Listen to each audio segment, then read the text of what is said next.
Maayong adlaw kaninyong tanan, mga pinalangga natong kaigsunan dinhi sa Cebu. Alam niyo po, parang nakikita po ninyo na sa aking mga pinupuntahan, ang isa sa probinsya na siguro mas madalas pa ako dito kaysa sa Ilocos Norte ay dito sa probinsya ng Cebu. At bakit? Eh dahil unang-una, marami akong kaibigan dito na masarap ang bisita. Eh, tsaka kahit umiiwas ako, eh napapakain pa rin ako ng lechon. Pero ang katotohanan ay dahil nakikita ko dito sa Cebu, ang aming layunin, hindi lang para sa buong Pilipinas. Yun ang pagkakaisa. Maalala po ninyo, nung tumakbo ako bilang Pangulo, ang aming sinisigaw ay unity, pagkakaisa. Dahil sa aming pananaw, at sa pananaw ng lahat, ang pagkakaisa lamang ang magiging susi para sa ating kinabukasan. At dito po, nakaka-inspire, may nagiging inspirasyon po ang Cebu dahil nakikita natin ay ang Cebu ay may nag-iisa sa ilalim ng One Cebu dahil sa pamumuno ni Mami Gwen. Magtapos sa akin si Gwen, Mami Gwen, mas matanda ako sa kanya. Kaya naman po, ito ay tinitingnan po natin na parang kung ibaga sa ekonomiya ng Central Visayas, ang makina po, ang motor ng ekonomiya ng Central Visayas ay dito po sa Cebu. At dito po lagi naman ang nakikita natin na bumubulusok na ekonomiya. Bakit? Bakit nangyayari? Bakit nagiging ganyan ang Cebu? Nagiging ganyan ang Cebu dahil kayo ay nag-iisa.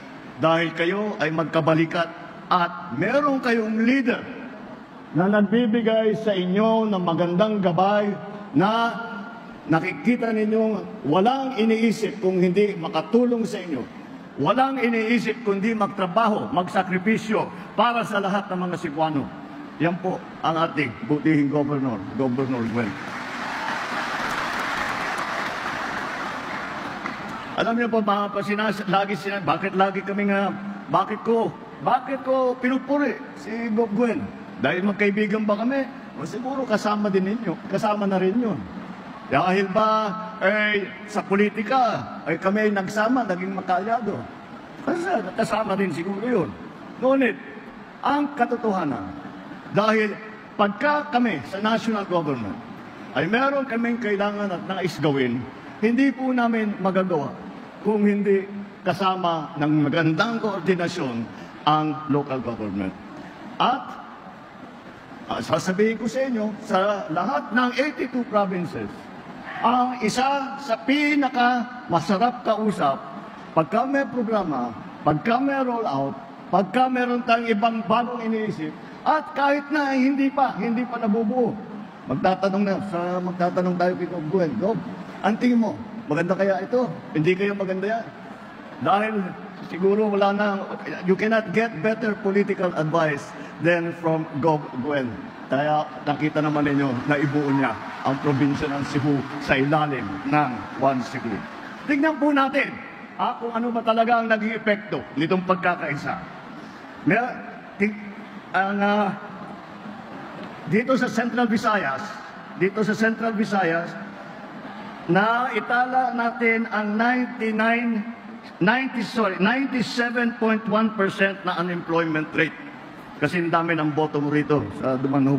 97.1%. Ibig sabihin, dito sa Cebu, 2.9% lang ng ating mga kababayan ay naghahanap pa, ay walang trabaho. Ito ang mas mataas pa kaysa sa record ninyo noong 2023. Lumago ang ekonomiya ng Cebu at umangat ng 5.7% ang ekonomiya dito sa Cebu dahil sa mga programa na nagiging nais ng mga negosyante, yung mga investor, naghahanap yan ng kung saan nila dadalhin ang kanilang mga planta, kung saan nila dadalhin ang kanilang mga negosyo. Marami sa kanila dito pumunta. At umangat ang gross domestic product ng 5.7%, mas mataas pa sa pagpanlaki ng ekonomiya ng Pilipinas. Kaya talagang nangunguna lagi ang Cebu. Nakamit ng Region 3, nakamit ng Region 7 ang 7.3% na pagtaas ng ekonomiya. Siyempre, as I said, ang motor po, ang makina na humihila sa ekonomiya ng buong Central Visayas ay alam naman natin, yan ang Cebu. At dito sa tumaas din ang GDP ng probinsya mula ng 388 bilyong piso noong 2022, nagsimula patungo sa 411 bilyong piso noong 2023. At palagay ko, pag dumating na ang mga numero para sa nakaraang taon, makikita natin, umakyat na naman yan. Ulit, bakit nangyayari ito? Bakit nagiging maganda ang patakbo? Bakit maganda ang pananaw ng mga investor, ng mga negosyante, mga turista? Bakit ganyan? Dahil po, kayong lahat ay nagkakaisa sa ilalim ni Governor Buen. Kayo ay nagkakaisa, tumutulong sa One Cebu. Ang One Cebu naman ay nagkakaisa upang wala nang ibang ginawa kung hindi tumulong sa taong bayan at pagandahin ang buhay ng bawat Pilipino at pagandahin ang Pilipinas. Kamakailan lang po ay meron po tayong pagdiriwang. Nag-celebrate po tayo ng Labor Day, araw ng paggawa. At siyempre, pagtingin na po natin doon, nakita po natin ay bumaba na ang unemployment rate, dumami na ang job, ang trabaho, at patuloy po natin ginagawa ito. Nagkakaroon po tayo ng job fair, siguro labis na sa 100,000 ang nakakuha na ng trabaho doon sa mga job fair natin. Patuloy po ito, aming ginagawa. Dito po sa Cebu, may 7 na Kadiwa Center. At yung Kadiwa Center, yan na ngayon ang magiging gitna center ng yung pinanggit ng ating buting gobernadora ay ang 20 pesos per kilo na bigas. Yan po ay nakamit na natin. Hindi po naabot kaagad dahil ito po kailangan ayusin po natin ang ating pagtulong sa ating mga magsasaka. Kailangan bigyan natin sila ng mga makinarya. Kailangan magtayo tayo ng mga processing center. Yan, kaya sinimulan po namin ito pag-upo. Dahan-dahan, dumadami na. Kaya kaya na namin gawin ito. Pinalitan pa natin ang batas ng NFA, halimbawa. At marami pa po tayong gagawin. Ngunit, ngayon, matibay-tibay na ang agricultural sector natin. Kaya, pinopose ko po sa lahat ng mga gobernador ng Visayas, nasabi ko, bakit di natin subukan itong 20 pesos per kilo dito sa inyo? At naman, mula nung basta't nung napag-usapan, lahat naman ng mga ating gobernador ay siyang lahat naman ay sinabi, sasama kami dyan sa maganyang klaseng programa. Pero magtataka kayo, dahil nagkaroon, sinabi ng COMELEC, hindi pwede, May 2 to 12. Kaya natigil. Pero aling probinsya ang nakapaglunsad na ng 20 pesos per kilo ng May 1? Cebu lang. Bakit? Dahil Cebu ready na. Matagal nang may sistema, matagal nang may ID. Ang katotohanan, hindi pinabanggit ni Gov. Buen ito. Pero ako magsasabi, magtatampo na naman sa akin dahil hindi ko dapat sabihin. Ang katotohanan, nung nakita namin, ang Cebu, may sistema na para pag-distribute, pati yung kanilang mga apps na ginagamit, ginaya po namin. Hiningi namin kay Gov. Buen, nagmagandang loob naman si Gov. Buen na binigay sa amin. Siyempre, iba yung probinsya, iba yung national, pero konting pagbabago lang. At yun na ang gagamitin natin na app para sa pag-distribute ng 20 pesos per kilo na bigas. Yan po, hindi niya sinasabi pero kailangan malaman po ninyo na sa ilalim ng malalaking announcement Yan po ang naging trabaho. At ang nandyan po, gumigitna sa lahat ng usapan na yan, ang nagiging leader sa lahat ng usapan na yan, ay ang inyong Governor Mami Gwen. I'm sorry, it's the first time I've heard it, so I'm kind of very entertained by. ang isa pang nais kong banggitin ay ang ating mga nagiging proyekto dito sa Cebu. Kagaya ng aking nasabi kanina, sinabi ko sa inyo kanina, mahalaga para sa national government na magandang ugnayan sa ating mga local government. Kung hindi, ang katotohanan, kahit anong programa na ilulunsad ng national government, hindi po mararamdaman ng mga lokal kapag hindi maayos din ang patakbo ng local government. Kaya po, pumupunta po rito. Kaya po, hindi kami nag-aalangan na pupunta kami Central Visayas na mag-propose ng malalaking proyekto.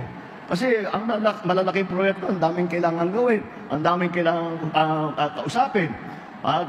Yun, kaya naman dito sa inyo, nakakatiyak kami kung anong pangangailangan ng national government sa local government na itutupad lagi ng local government of the province of Cebu at ang ating mga bayan ng Cebu.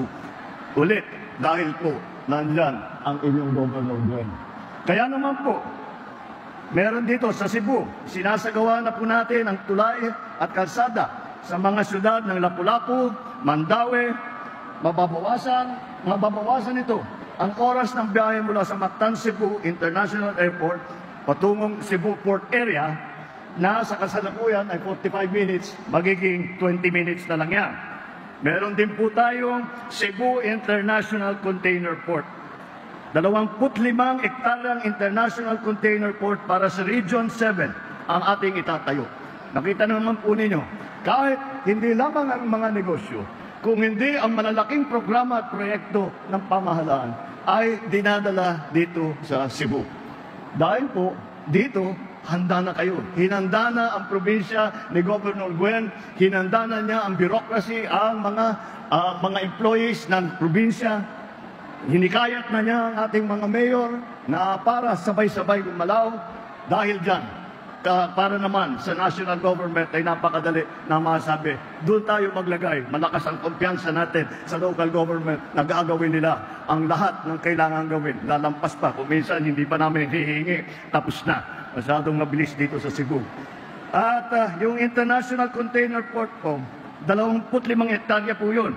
Sa pamamagitan ng International Container Port, maiwasan ang pagsikip ng kalsada sa loob at labas ng daungan. At mababawasan ang oras para bawas ang gasto sa logistics. Gagawin po natin logistics hub ang Cebu. Yan po ang ating mga pinaplano. Hindi po natin. Kung biruin nyo, kung isang gobernador dyan, masyadong mahina, masyadong hindi interesado, ay wala itong nangyari.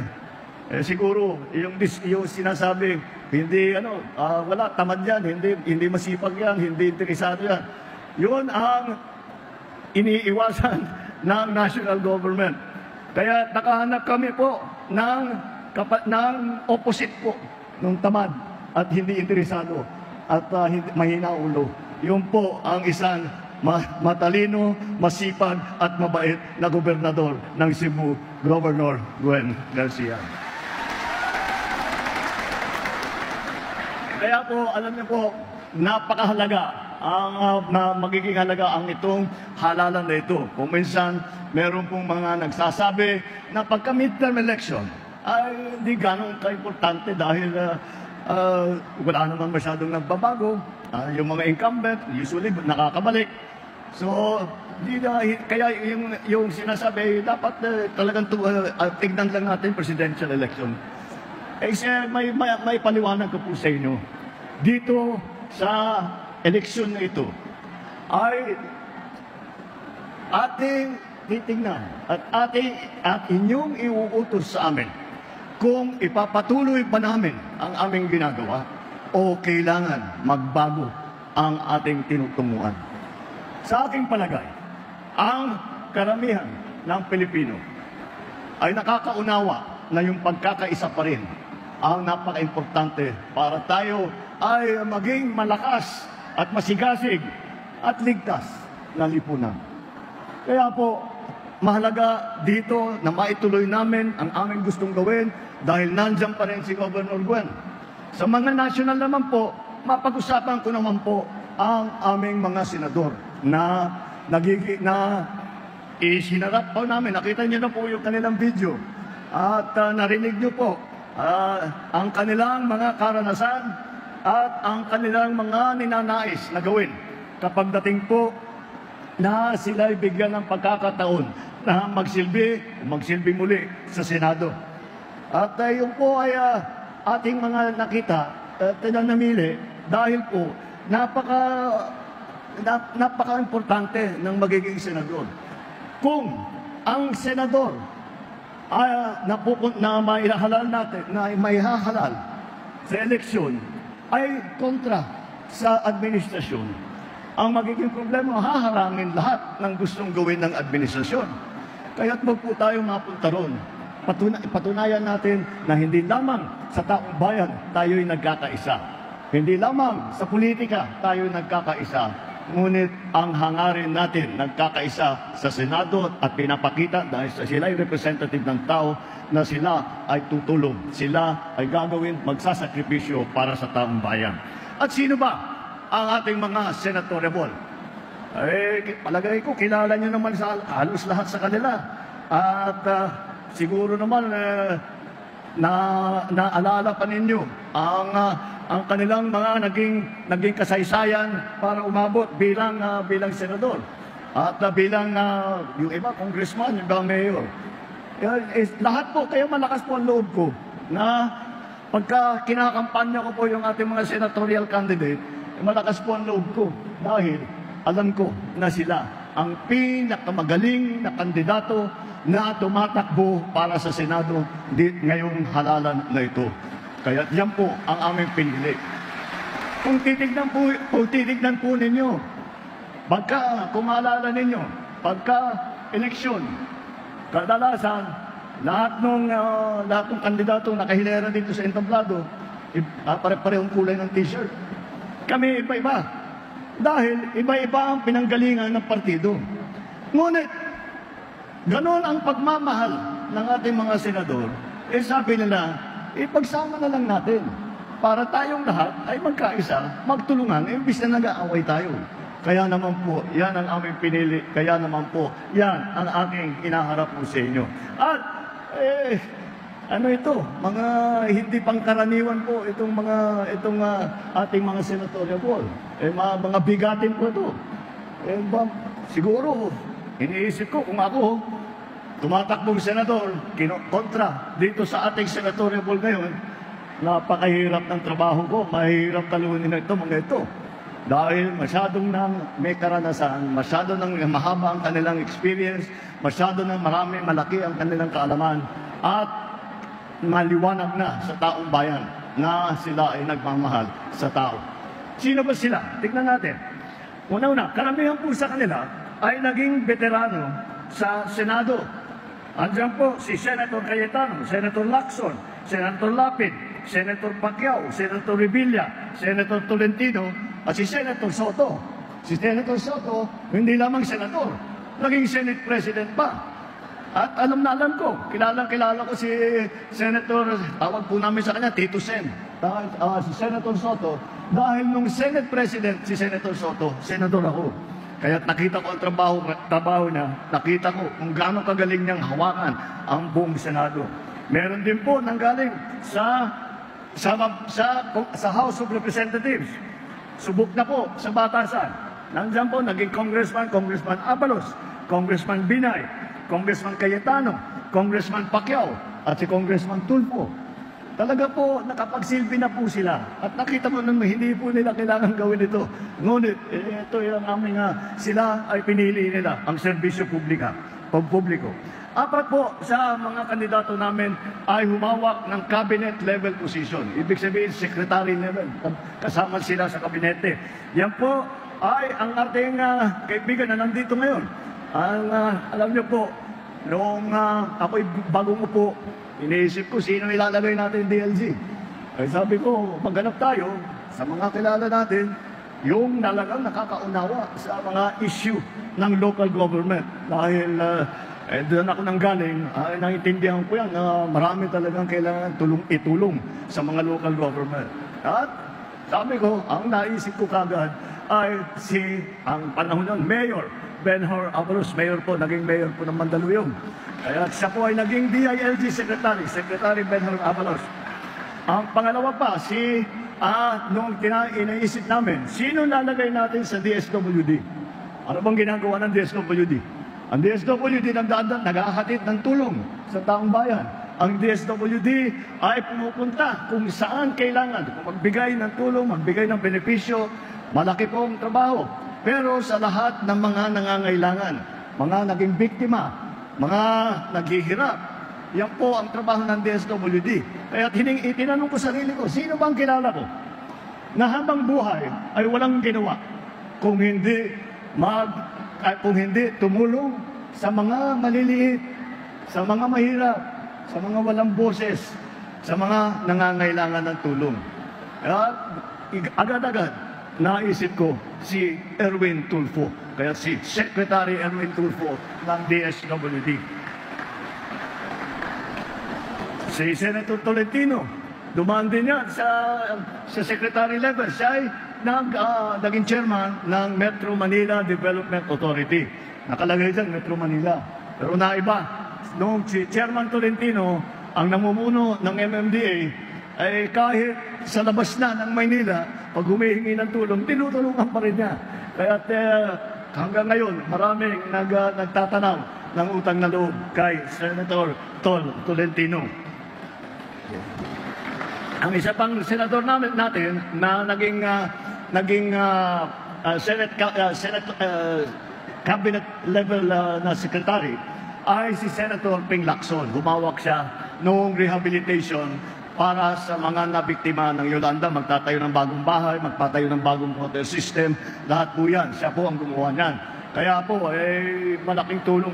Nandun po ko sa Tacloban na pagkatapos ng Yolanda, napakalaking tulong po ang kanyang nagawa. At bukod pa ron, si Senator Ping Lacson, alam naman ninyo, maalala ninyo, naging hepe ito ng PNP. Kaya ang hepe ng PNP, napakahirap na trabaho. Ngunit nung hawak ni Ping Lacson, ang chief PNP, yun ang panahon na nakamit ng PNP, ng mga pulis, ang pinakamataas na approval rating sa buong kasaysayan ng kapulisan. Hanggang ngayon, hindi pa naulit. Yan po ang ginawa ng ating chief PNP na si Ping Lacson. Alam na po nila ang pamahalaan sa national at a national level. Ngunit kahit sa local level, meron po kami mga naging LGU.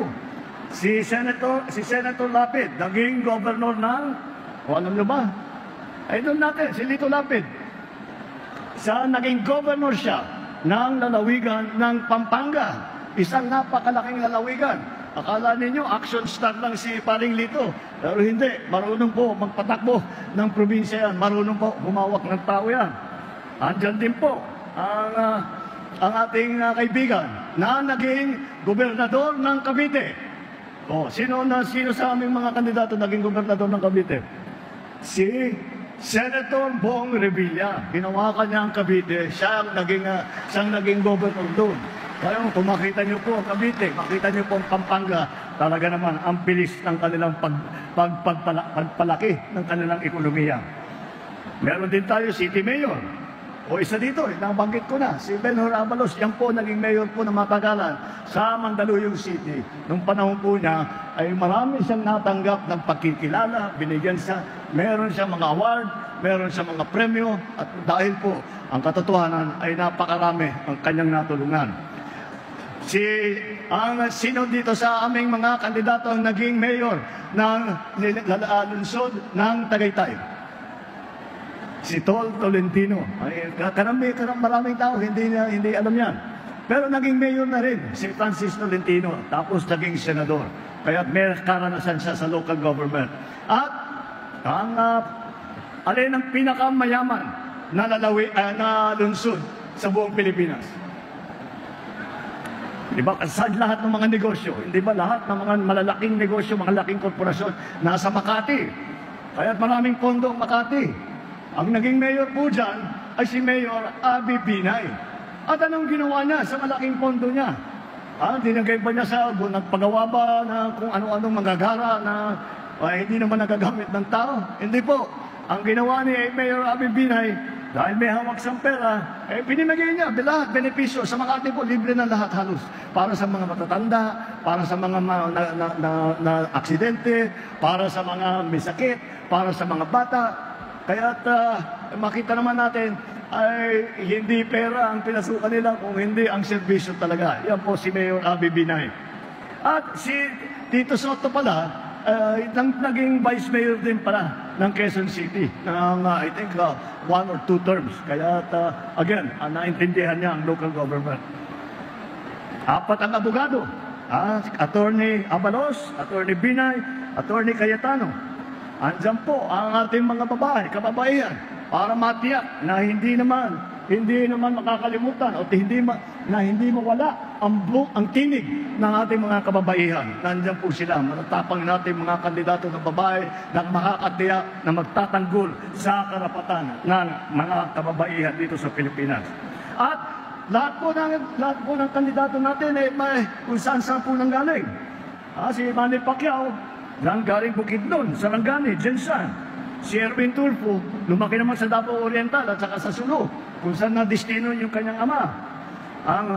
Baka hindi niyo po alam, bago kay Senator Tito Soto, meron na pong Senator Soto noon pa. Meron dati pa Senator Vicente Soto. At alam niyo ba kung saan galing si Senator Vicente Soto? Dito sa Cebu. Kaya meron kayong representative pagka nandyan, si Senator Tito Soto. Maliwanag para po sa amin. Maliwanag na ang dahilan, ang katwiran kung bakit kailangan po natin magkaisa. Kailangan po natin magkaalyansa. Kaya po kailangan po natin na sabay-sabay na kinakalaban ang mga manghaharang para lang sa kanilang mga sarili. At lagi po nating iniisip ang kapakanan ng bawat Pilipino. Yan po ang alyansa. Yan po ang ginagawa ng One Cebu. Yan po ang dapat nating suportahan sa darating halalan. Kaya huwag niyo pong makalimutan. Pagdating ng Lunes na. Pagdating ng Lunes, dapat hingin nyo lang yung sampol balot galing kay Gogwen. Tapos diretsuhin ninyo lahat yun para buo ang One Cebu, para buo ang alyansa na kandidato na lahat na mananalo. Mabuhay ang alyansa, mabuhay ang One Cebu. Maraming salamat po sa inyong lahat. Daghang salamat, Mr. President Ferdinand R.